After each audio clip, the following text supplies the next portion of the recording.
भेळ म्हटलं की सगळ्यांच्याच तोंडाला पाणी सुटते.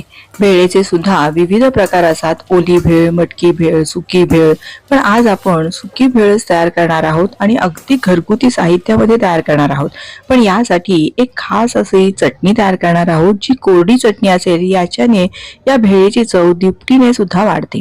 आणि ही अशी मस्त अगदी सगळीकडे एकसारखा मसाला लागलेली ही सुकी भेळ साध्या सोप्या पद्धतीने घरगुती साहित्यात कशी करायची आणि चटपटीत कशी होईल हे सुद्धा पाहणार आहोत. नमस्कार, मी प्रिया. तुमच्या सगळ्यांचं खूप खूप मनापासून स्वागत.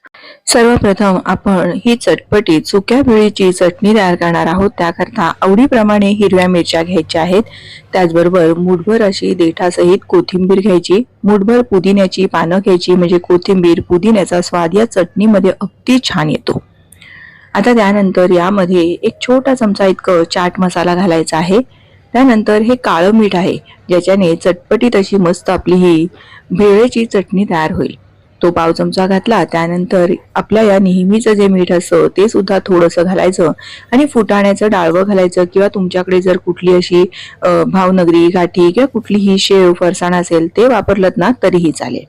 आता यामध्ये पाणी न घालताच हे मिक्सरला चांगलं असं भरभरीत असं फिरवून घ्यायचं आहे. फार अगदी बारीक भुगा न करता थोडंसं जाडसर केलं ना तरीही चालेल.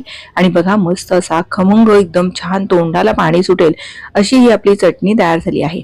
आणि या चटणीमुळेच आपल्या भेळीची चव अगदी छान येते, कारण यामध्ये पुदिन्याचा स्वाद, कोथिंबिरीचा स्वाद, मिरची सुद्धा दाताखाली न येता अशी ही वाटून टाकल्यामुळे भेळेमध्ये सगळीकडे एकसारखा तिखटपणा जाणवतो आणि चवही सगळीकडे एकसारखी लागते. म्हणून ही चटणी आवर्जून तयार करा.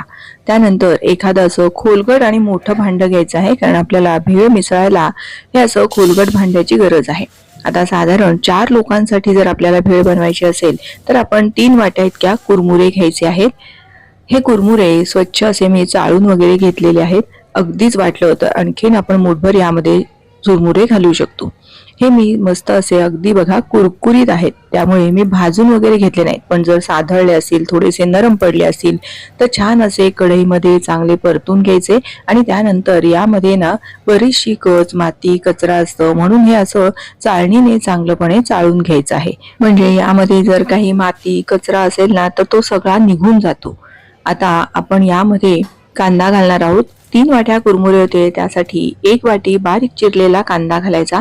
अर्धी वाटी टोमॅटो घातलेला आहे. मी टोमॅटोचं प्रमाण कमी घातलेलं आहे, कारण इथे आपण अर्धी वाटी बारीक चिरलेली कैरी घालणार आहोत. कैरी आता सीझन आहे म्हणून मी घातलेला आहे, पण जर कैरी नसेल तर मग मात्र तुम्ही टोमॅटोचं प्रमाण वाढवू शकता. आता यामध्ये 2 वाट्या इतकं आपण हे मिक्स फरसाण घालणार आहोत. यामध्ये तळलेले दाणे वगैरे सगळे आहेत, त्यामुळे वेगळं असं आपल्याला आणखीन काही घालण्याची गरज नाही.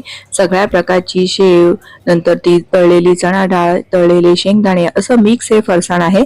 असं घातलं म्हणजे आपल्याला विविध प्रकारचे फरसाण, शेव घालण्याची गरज लागत नाही.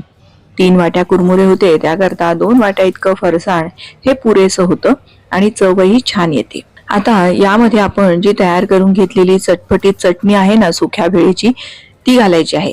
शक्यतोवर ना इकडे मुंबई चौपाटीवर जी भेळ मिळते ना, त्यांच्याकडे, त्या भेळवाल्यांकडे अशी ही सुकी चटणी कायम तयार केलेली असते आणि त्याच्यानेच खरं तर ती भेळ अगदी छान लागते. भरपूर कांदा घालायचा. अजूनही तुम्हाला जर थोडा कांदा आवडत असेल ना तर कांदा घालू शकता. कांदा, टोमॅटो, कैरी भरपूर प्रमाणात घातलं ना की भेळीची चव खूप छान येते. आणि आता हल्ली तर कैरी छान मिळते, त्यामुळे तोतापुरी कैरी यामध्ये आवर्जून घाला. सगळी भेळ व्यवस्थित अशी मिसळून घेतलेली आहे. आता आपल्याला यामध्ये लगेच आहे ना भरपूर अशी बारीक चिरलेली कोथिंबीर घालायची. आधी आपण त्या चटणीमध्ये कोथिंबीर घातलीच आहे, पण वरून जेव्हा घालतो ना तिचा आणखीन स्वाद छान येतो. त्याचबरोबर थोडंसं लिंबू पिळून घ्यायचं. साधारण अर्ध्या लिंबाचा रस मी इथे पिळून घेतलेला आहे. आणि जर तुम्हाला ओली भेळ करायची असेल ना तर मग मात्र तुम्हाला यामध्ये चिंच आणि खजूरची जी चटणी असेल की नाही ती घालायची. आणि बरोबरीने हिरवी पुदिन्याची चटणी घातली म्हणजे आपली मस्त अशी चटपटीत ओली भेळ सुद्धा तयार होते. ही भेळ आपली सगळी एकदा व्यवस्थित मिसळून घ्यायचं आहे, म्हणजे सगळ्या चवी अगदी व्यवस्थित बॅलन्स होतात. आणि एकदा व्यवस्थित असं मिसळलं की लगेच फार वेळ न दवडता लगेच खायला घ्यायचं, म्हणजे कुरमुरे चामट होत नाहीत. मस्त अशी कुरकुरीत आणि चटकदार अशी आपली ही भेळ बनवून तयार होते. सर्व केल्यानंतर यावरती थोडीशी बारीक जी नायलॉन शेव येते ना ती घालायची आणि बरोबरीने तुम्हाला जर आवडत असेल तर आणखीन थोडीशी कोथिंबीर वगैरे घातलं तर ही भेळ आणखीन छान होते. तुम्हाला ही आजची पद्धत थोडी जरी आवडली असेल तर प्लीज व्हिडिओला एक लाईक करा. संध्याकाळच्या वेळी काहीतरी चटपटीत खावंसं वाटतं अशा वेळी पाणीपुरी भेळपुरीच्या गाडीवरची भेळ खाण्यापेक्षा घरगुती तयार केलेली हायजेनिक भेळ कधीही चांगली. त्यामुळे नक्की तयार करा आणि तुमचा अनुभव माझ्यासोबत शेअर करा. पुन्हा लवकरच भेटूयात. धन्यवाद.